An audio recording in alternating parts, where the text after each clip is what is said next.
get a phone call from a friend of mine, and she said, okay, sit down, listen to what I have to say. I have an opportunity for you that you never would have considered before in your life, but I think it might be a good fit. And she presented this option of going to work for David Techner, who's the owner of the Ira Kaufman Chapel. And she put the two of us together. And again, it's something I never thought I would do. David and I got together for lunch. He offered me the job. That was almost 11 years ago. Never thought I'd be doing something like this in my life, and at this point, I couldn't imagine doing anything else.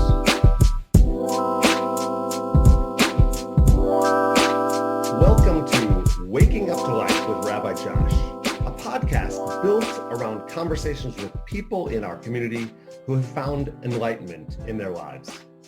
While these events may not seem life-changing, this conversation will reveal how these moments shape the way my guests see the world. This conversation and insights from the Jewish tradition may change your life as well. And if not, it's just 18 minutes with me. So l'chaim, to life. Today, we are welcoming to the podcast Josh Tobias, who is one of the funeral directors at the Ira Kaufman Funeral Home in Southfield, Michigan. Josh is a personal friend, a colleague, and has had an experience in his life that changes the way he sees things in the world. Josh, it's great to have you on the show. Thank you so much for having me. I'm really excited about this, Josh.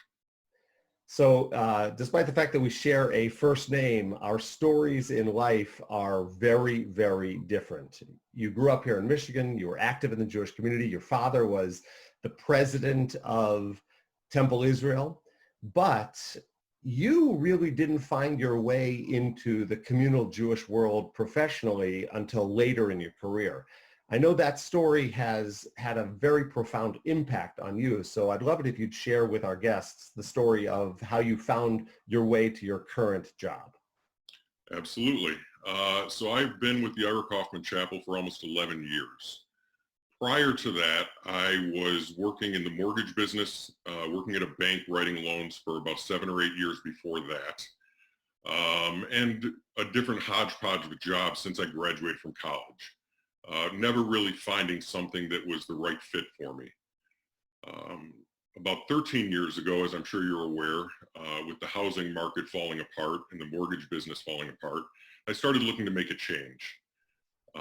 I get a phone call from a friend of mine, and she said, okay, sit down, listen to what I have to say.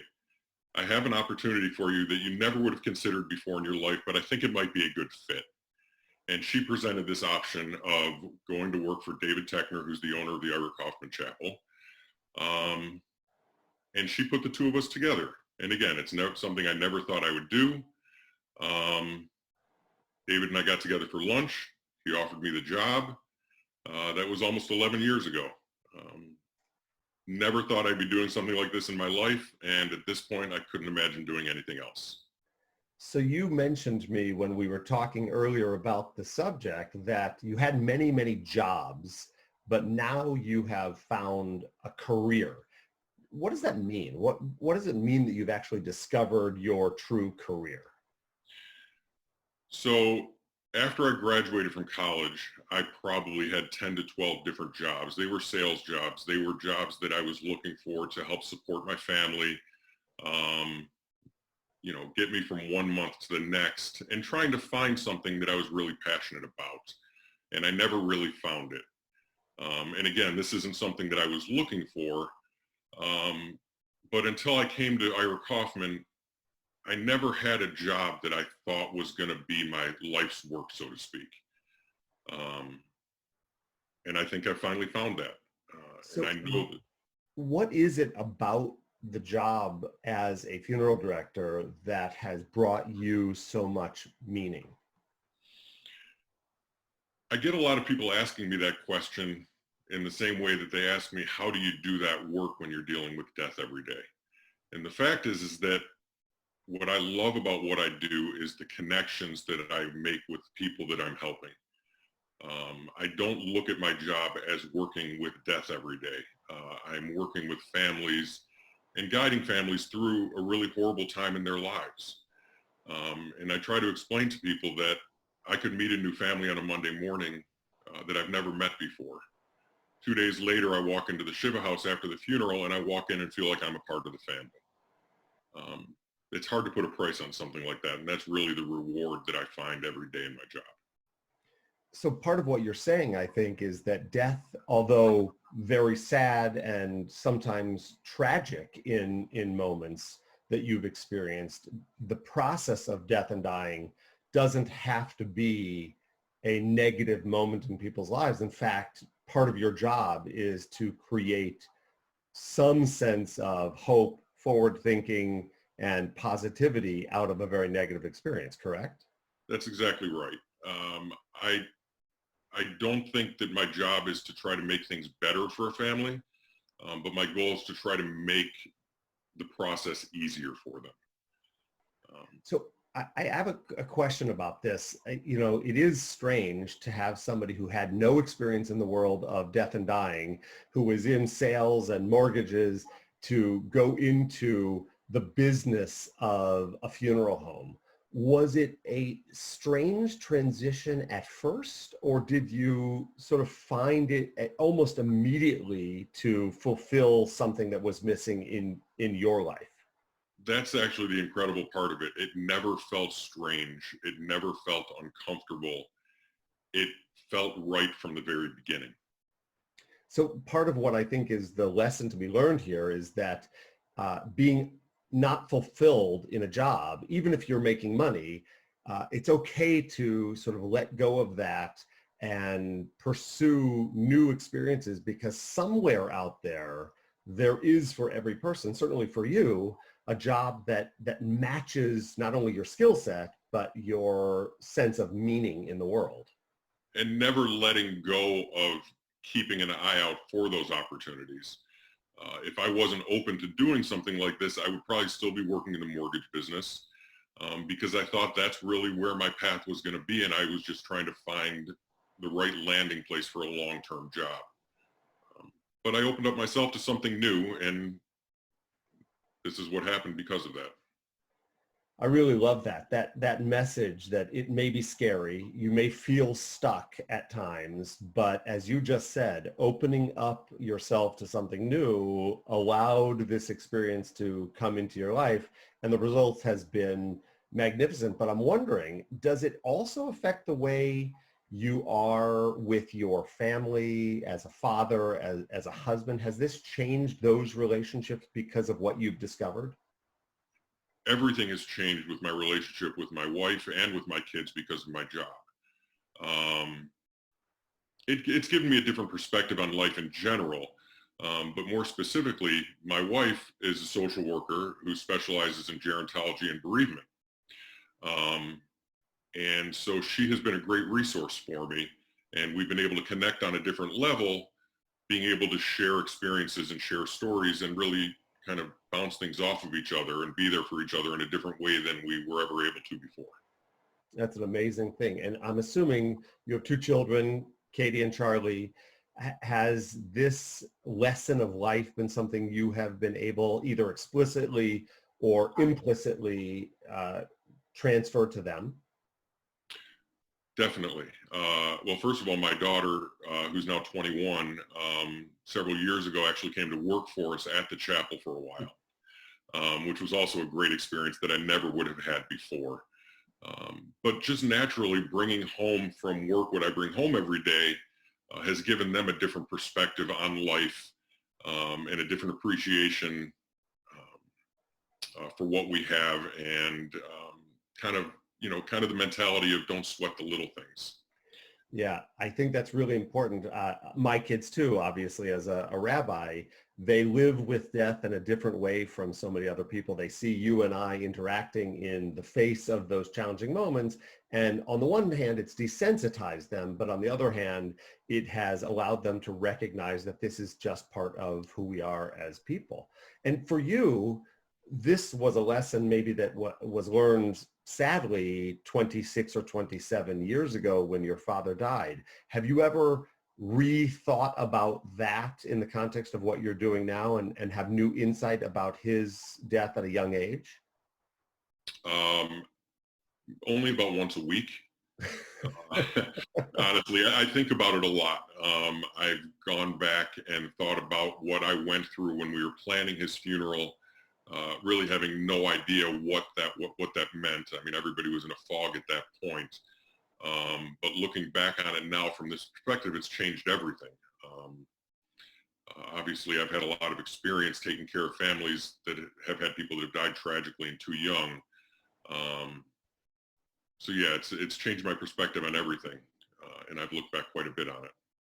So I find it interesting as I consider your father, who was a giant in the world of at least the Temple Israel Jewish community. And here, fast forward 27 years later, 27, correct?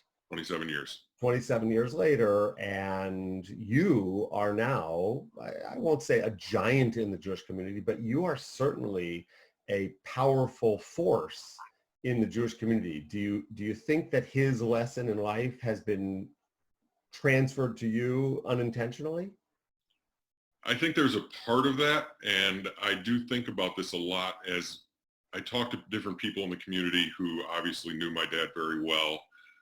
And I get that comment a lot, that he would be proud of what I've decided to do and the path that I've taken.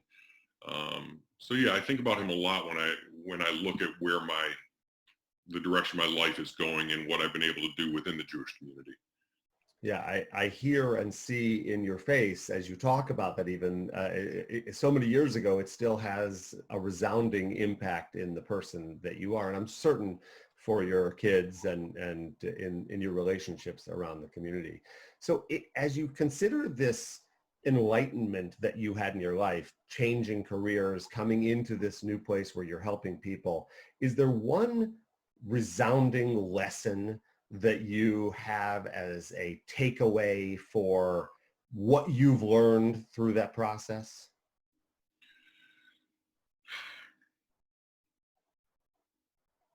I think what I've learned more than anything is,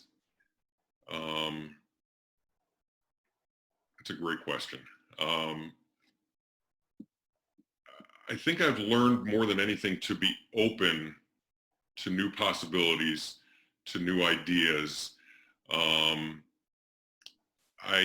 was fairly closed-minded earlier on in my life, and I had this vision of what I thought my life was supposed to be like. And if I held on to that narrow view, I wouldn't have been where I am today. And there are so many things that have gone on in my life through this job and opportunities that I've gotten through my job as a funeral director that I never would have had before. So it's really just about being open to new ideas and new opportunities. Including the opportunity to be on this podcast, one of the great experiences of your life, right? Correct. So what you're saying, and I just want to not use your words, I don't want to repeat your words, but I want to synergize what you said, which is that as you've grown up, as you've grown into this new position, taking advantage of seeing the world differently, opening up to new experiences, maybe not being so judgmental of other people, has allowed you to really focus your life and see great good around you. Is that a fair statement? It's absolutely true. And it spreads throughout beyond what I'm doing in my job. When I was working at the bank, I was at that point in my life, aside from my kids being in nursery school at Temple Israel and things like that, I was fairly disconnected from the Jewish community at that point. Fast forward 11 years, I'm now on the board of trustees at Temple Israel, and I'm working with clergy all over town every day of my life. And those are the kind of connections that I never would have had before.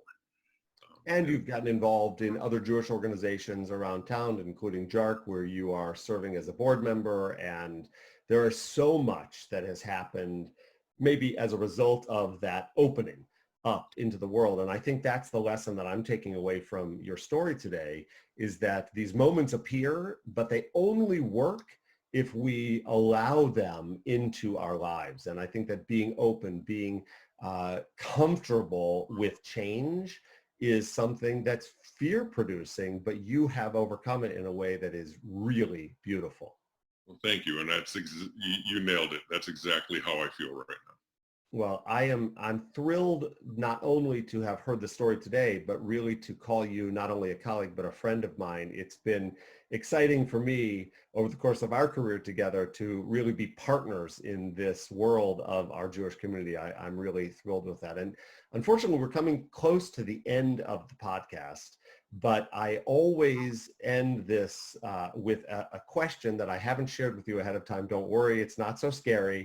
But it's something I ask every one of my guests. I'm wondering if there is currently a book or a television show or a movie that you are either reading or watching or have recently read or watched that has been also eye-opening to you, something that has changed your perspective on the world.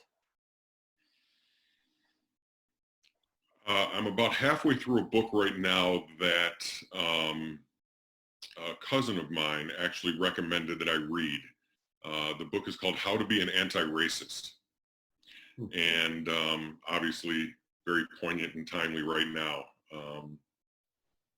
Because there's been so much discussion about, the difference between not being a racist and being an anti-racist. And it's been an interesting book to read during this time. And it's really given me a lot to think about. Well, I think that's perfectly in sync with the lesson that you shared today in your career, that even in moments like this where we don't fully understand the subject matter, it's our obligation to open up, to learn, to grow.